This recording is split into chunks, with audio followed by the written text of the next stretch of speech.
1923 میلادي کال کې یعنی 1223 سی ای کې تتاریانو آخري غوري بادشاه ووژلو او په افغانستان باندې قبضه وکړه. تتاریانو دلته ډیره تباهي وکړله او د بلخ، هرات او د غزني تهذیبونه یې وران ویجاړ کړل. چې کله چنګیز خان مړ شولو نو د تاتاریانو امپراتوري په زوال پیل شوه. د افغانستان په سیمه چې د دوی زور لږ کم شولو نو په دې سیمه کې یو ځل بیا مختلفو ولایتونو کې مختلفو سردارانو گورنرانو خپل ریاست جوړې کړې.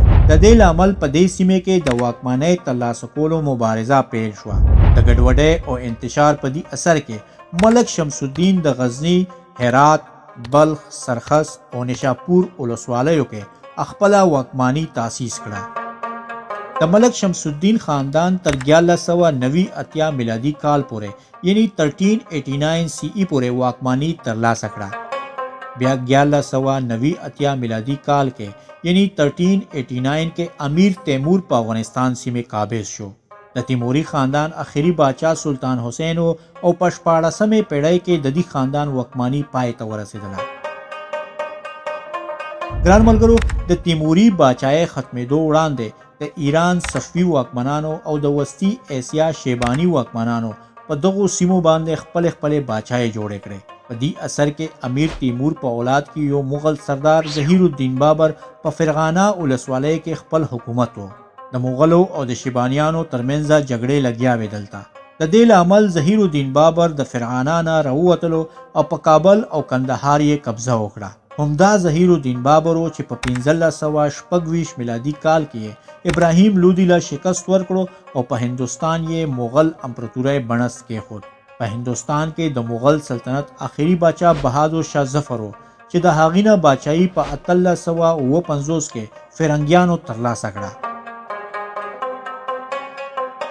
د ظهیر الدین بابر د مرګ نه پس د افغانستان په ځینې سیمو باندې ایرانیانو واکمني وه او په ځینې سیمو باندې مغل حکومت و. په 1909 میلادي کال کې یعنی 1707 سی ای کې د هوتک قبیلې یو غټ سردار میرویس خان په کندهار کې د ایران صفوي حکومت نه بغاوت وکړو. په کندهار کې د ایران گورنر له شکست ورکړو او په کندهار یې قبضه وکړه. په 1915 میلادي کال کې یعنی 1715 سی ای کې د میرویس خان د وفات نه پس د میرویس خان زوی محمود خان او د میرویس خان ورور عبدالعزیز خان ترمنځ د حکومت ترلاسه کولو مبارزه پیل شوه. هم په دې شخړې کې محمود خان خپل تر عبدالعزیز خان ووژلو او حکومت یې ترلاسه کړو. محمود خان هم د خپل پلار په لاره لاړو او مختلفو جنگونو کې ډېرې سیمې فتح کړې. 1920 میلادي کال کې یعنی 1720 کې محمود خان په کرمان قبضه وکړه.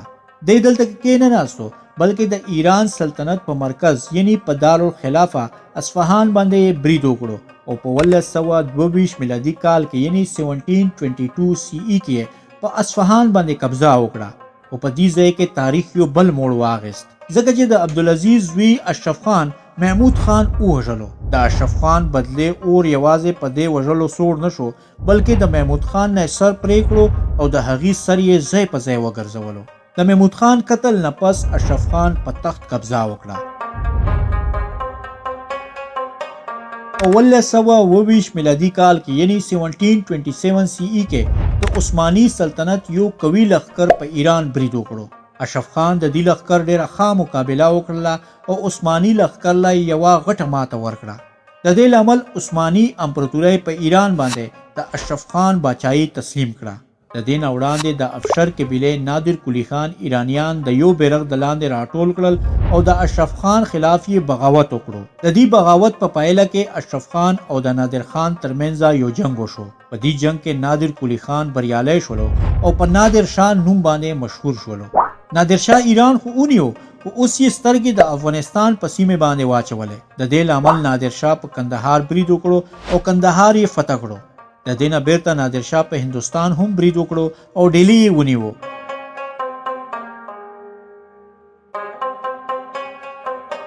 ګرانو ملګرو، د افغانستان دغه لنډ تاریخ د اسلام نه مخکې او د اسلام نه وروسته تر د احمد شاه بابا پورې موږ تاسو ته بیان کړو. دلته به موږ تاسو ته دا خبره وکړو چې د افغانستان د نوم ملک تر دې اثر پورې د دنیا په نقشې باندې لا جوړ شوی نه و. د افغانستان تصور هم د نادر شاه یو جنرال احمد شاه بابا پښتنو له ورکړو. د احمد شاه بابا تاریخي کردار باندې به را روانو برخو کې رڼا اچو. خپل خیال ساته. الله پامان.